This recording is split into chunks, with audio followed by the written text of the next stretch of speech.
Hello everyone and welcome to Crypto News, the crypto news channel. We are going to talk about the impact of the American storm on mining, and in particular Bitcoin mining.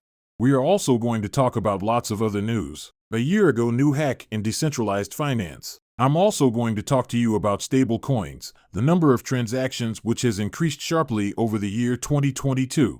We're also going to talk about a new feature that's coming to one niche of billionaires also from crypto who have lost a lot of money. So lots of different news, and also I take this opportunity to wish you happy end of year celebrations. Thank you for following us and subscribing to the channel.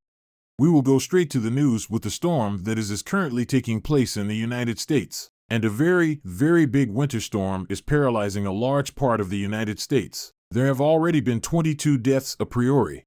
And that has an impact on cryptocurrencies, because there are a lot of miner RS who had to temporarily suspend their activity. Bitcoin miners in particular, and we have the hash rate which has fallen by more than 30% in the United States. We have gone from 230 EH/s to 155 EH/s. We can see it here in this graph. So there was a fairly significant drop. We can see it here. But afterwards there was a recovery, and there we are still below the level of these few days. But there is a temporary notable drop. And fortunately we also recall this is not that what will come to paralyze Bitcoin. It is not very serious if there is 30% of the mining which temporarily disappears. The network will continue to function correctly, and if it remains in the long term it is not serious also. There has the difficulty adjustment that happens just about every 2 weeks that allows the network to get back to a normal rhythm, and still target 10 minutes per block. So that's important, that's coding in the hard, and it can't change at the level of Bitcoin. What we could say about this T-storm in the US, hope it calms down now. That Bitcoin is going back to a near normal hash rate, and it's going to be fine for miners and for Americans. Now let's talk about crypto billionaires. We have an article from Forbes on the subject that tells us crypto billionaires lost a cumulative $116 billion in 2022. We are talking here about the biggest holders of cryptocurrency or businesses related to cryptocurrency. And the ranking is not perfect. I will give my analysis of this ranking, but the merit of existing. And what can be seen here, CZ went from $65 billion in March to $4.5 billion in December, so a noticeable drop. But CZ says he more than 70% of Binance, that I agree. But Binance is valued at $10 billion in the current market. It does not seem realistic to me when Coinbase is valued at $8 billion. Binance is already valued at much more, and honestly, it is not credible, that I honestly don't believe. This ranking, I think we should perhaps add a 0 at this level. There we are also talking about SBF, so the boss of FTX, they put a fortune at 0. I think that a lot of people are okay with that. He still has assets all over the place, but he might have lawsuits, etc. So to return, I imagine, a very large chunk of everything he won. So 0 seems pretty realistic to me. Coinbase with Brian Armstrong, a fortune of $1.5 billion when he was at $6 billion in March. We'll say it's calculated with the shares he has on the stock market, so that's no problem. There's no discussion, it's quite realistic. Gary Wang, he was with SBF too, so 0. We find one of the billionaires who has lost absolutely almost nothing is Jed McCaleb, who is one of the co-founders of Ripple's XRP. He is known now for Stellar, and especially thanks to XRP, he sold all his XRP over the last few years and sold them against dollars. Suddenly the fall of cryptocurrency has not impacted his fortune, and he ends up with $2.4 billion when he had $2.5 billion before.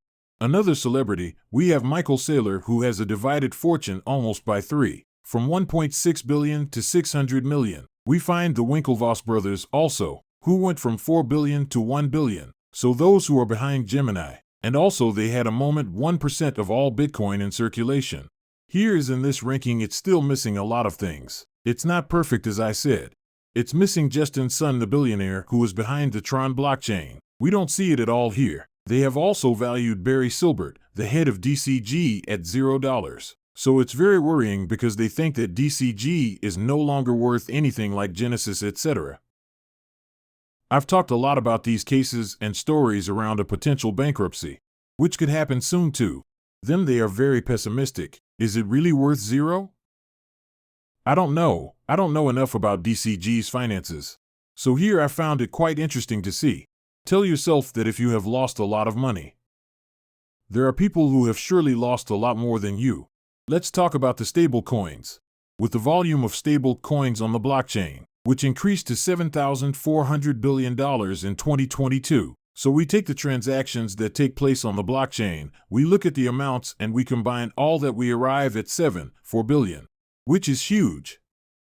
After also, it's something that can be inflated artificially. I don't think that's the case, but hey, it's not an incredible indicator either.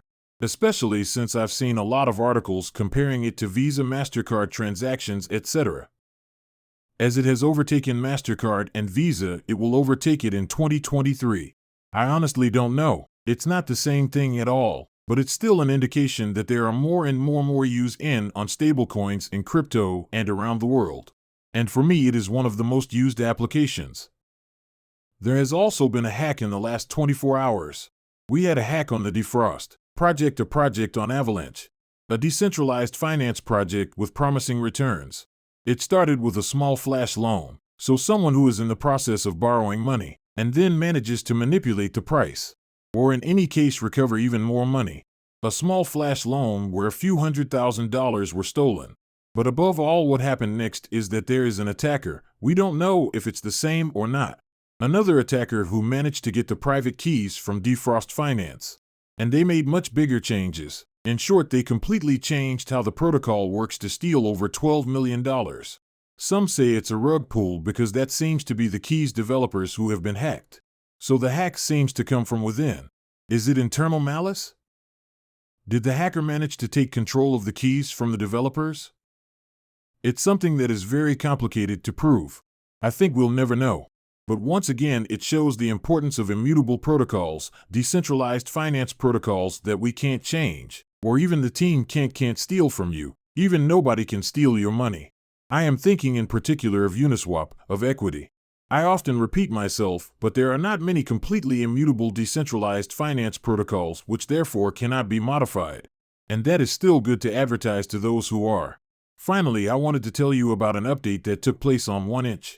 1inch. It is a decentralized exchange aggregator that allows you to carry out transactions on centralized finance by automatically seeking the best price on the various current exchanges, whether Uniswap, CURV, or other exchanges, or even market makers. We will say people who trade in crypto. They just released a new feature, and I'm going to follow it carefully because they promise very low transaction fees, gas fees, etc. So I don't know exactly how that works, but it looks interesting. They also promise protection against MEV, max extract value, i.e. the sandwich tax that takes place on crypto, where there are people who manage to buy tokens just before you want to buy some to resell for a little more. They really promise a lot with the Fusion update. It's a good thing to have more and more crypto competition on the exchanges decentralized. When you buy crypto on exchanges without going through aggregators, you can get the best price for your crypto, and you can earn 1%, 2%, or maybe 0.5% on your cumulative trades. That's still a lot, and therefore I recommend that you go through decentralized exchange aggregators when you make crypto trades. Here's what I had to tell you today at the level of crypto news. I hope you liked the content. If that's the case, don't hesitate to subscribe, like, and comment, and see you in the next video.